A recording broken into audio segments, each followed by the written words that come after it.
কি জানেন বিষয়টা? জানেন কি না? জানি। হ্যাঁ, আচ্ছা। না যারা জানে নতুন নতুন তো মানুষ সবাই ছিল না, ঠিক আছে? তো হুজুরকে একটু পরিচয় করাই দিতে চাই। একটু দাঁড়ান।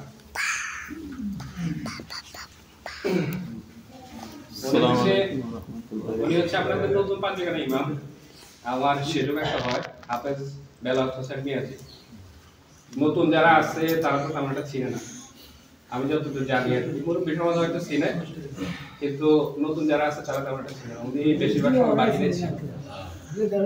তো উনি এখন থেকে আপনাদের ইমামতির দায়িত্বটা পালন করবে। বসেন। যে বিষয়টা আসলে আমি বলতে চাই সেটা হচ্ছে যে আমাদের মসজিদে হুজুর থাকে না, এটার একটা বদনাম আছে, এটা সবাই কম বেশি জানে। তো আমি যে বিষয়টা বলতে চাই সেটা হচ্ছে যে ভিলেজ পলিটিক্স, গ্রাম্য রাজনীতি যেটা, ঠিক আছে? এই উপমহাদেশের মধ্যে সবচেয়ে নির্দিষ্ট জিনিসটা হচ্ছে ভিলেজ পলিটিক্স, গ্রাম্য রাজনীতি। এটার গ্যারাকলের মধ্যে যে একবার পড়ছে সেই জানে যে এটা কতটা খারাপ। তো আমি যে বিষয়টা বলবো যে উনি আমার কাকা, উনি কোনো ফেরেশতা না, ওনার ভুলভ্রান্তি হবে যদি হয়। এখানে আমার বাবা আছে মাওলানা মোশাররফ হোসেন মিয়াজি, আমার চাচা আছে আনোয়ার হোসেন মিয়াজি। ভুলভ্রান্তি হলে প্রথম স্টেপটা হচ্ছে যে ইমাম সাহেবকে বলবেন যে হুজুর, পার্সোনালি বলবেন যে হুজুর বিষয়টা এভাবে না এভাবে, ঠিক আছে? হুজুরকে যদি বলতে না পারেন আমার বাবাকে বলবেন, আমার বাবাকে যদি না বলতে পারেন আমার চাচাকে বলবেন, ঠিক আছে? ওনাদেরকে না বলতে পারলে আমার বড় ভাই আছে আরিফ হোসেন মিয়াজি, ওনাকে বলবেন। ওনাদের কাউকে না বলতে পারলে মসজিদ কমিটি যারা সংশ্লিষ্ট আছে তাদেরকে পার্সোনালি বলবেন। কিন্তু আপনি দোকানে যায় চিপা চাপা যায় সমালোচনা করবেন, খোসা কথা বলবেন, তেড়া কথা বলবেন, ঠিক আছে? এটা কারোর জন্যই কি ভালো হবে না, এটা কারোর জন্যই সুখকর হবে না। এখন আপনি বলবেন যে তুমি কি থ্রেট দিতেছো নাকি, বিষয়টা এমন না।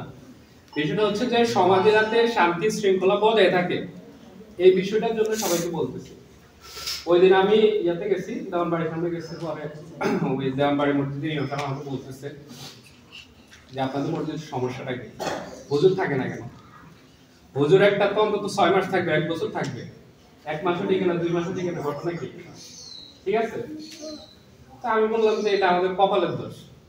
এখন সর্বশেষ আমাদের নিজেদের মানুষ এনে দিছি, আমার চাচা, উনি দীর্ঘদিন প্রবাসী ছিল, তারপর ঢাকায় ছিল, ঢাকায় ভর্তি করছে। এখন ওনার বয়স হয়ে গেছে, বাড়িতে আসা প্রয়োজন, আমাদের ইমাম দরকার, সেই হিসেবে ওনাকে নিয়োগ দেওয়া হয়েছে।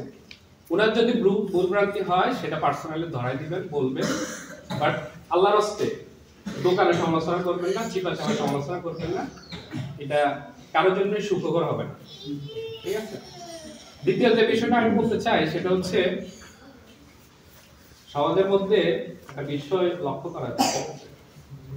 এই মসজিদ এরিয়াতে যারা এই মসজিদে আমরা নামাজ পড়ি, এই মসজিদ এরিয়াতে যারা আছে সবাই আমরা কি একই সমাজের মানুষ? একই সমাজের না? এখানে আমাদের নিজেদের মধ্যে ঝামেলা হতে পারে, কিন্তু বাহিরের কারোর সাথে যখন আমাদের ঝামেলা হবে আমাদের প্রথম স্টেপ হচ্ছে যে আমাদের মানুষটাকে সেভ করা, নাকি?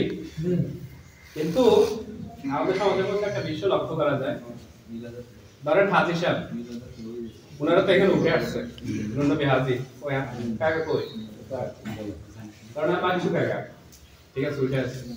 এখানের মধ্যে একটা কিছু দেখা যায় যে বাচ্চুর সাথে যদি কারো ঝামেলা হয়, আরে বাচ্চু তো বাইরের মানুষ, হাজি তো বাইরের মানুষ, ঠিক আছে?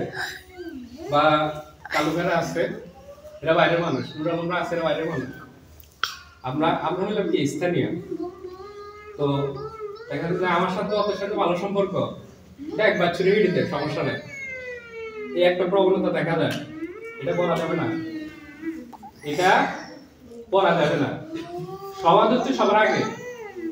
বাইরের কারোর সাথে ঝামেলা হলে ফার্স্ট স্টেপ হচ্ছে যে সমাজের মানুষটাকে সেভ করা। হ্যাঁ, অবশ্যই নিয়মের বিচার হবে, বিচার তো হবে না এমনটা না, তাকে সেভ করেন, কিন্তু সেভ করে না, আরে কাক বাচ্চু কাক মাইর কাক সমস্যা নেই, কিন্তু বাইরে তো উঠিয়েছে। আবার দেখা গেছে যে গ্রাম্য রাজনীতিতে বাচ্চারা একটা দোষ পাইছে, ন্যায় অন্যায়ের একটা বিচার আছে, ঠিক আছে, কিন্তু ওইটা করে না।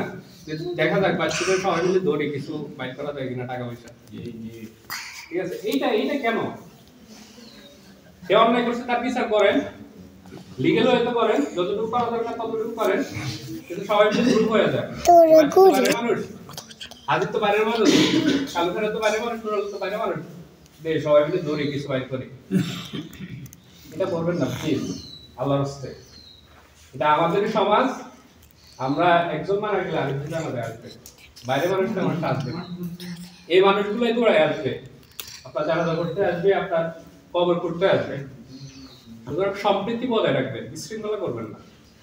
আর লাস্টের যে বিষয়টা বলতে চাই এটা হচ্ছে যে আমাদের মসজিদ কমিটির মেয়াদ শেষ হচ্ছে জুন মাসে। কোন মাসে? এখন কোন মাস? ডিসেম্বর। কিন্তু আমরা এমন একটা সমাজ 6 মাসে একটা কমিটি গঠন করতে পারি না। আমি আসলে ছোট মানুষের বিষয়টা নিয়ে তেমন একটা বলতে চাই না। সর্বশেষ শুনলাম যে একটা অ্যাডহক কমিটি করা হয়েছে।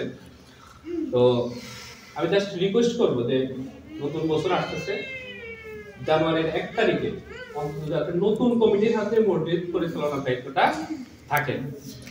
এটা যারা এখন অ্যাডহক কমিটির দায়িত্ব আছেন, যারা দায়িত্ব নিচ্ছেন, তারা আল্লাহর রাস্তায় বিষয়টা এই কয়েকদিনের মধ্যে সমাধান করবে। 6টা মার্চ মসজিদের কোনো কমিটি নাই, এটা আসলে এইভাবে চলতে পারে না, একটা মসজিদ এভাবে চলতে পারে না। তো বিষয়গুলা সবাই যেগুলো বলছি মাথায় রাখবেন, সবাই মিলেমিশে থাকবেন, সম্প্রীতি বজায় রাখবেন, বিশৃঙ্খলা করবেন না। সবাই ভালো থাকবেন। আসসালামু আলাইকুম।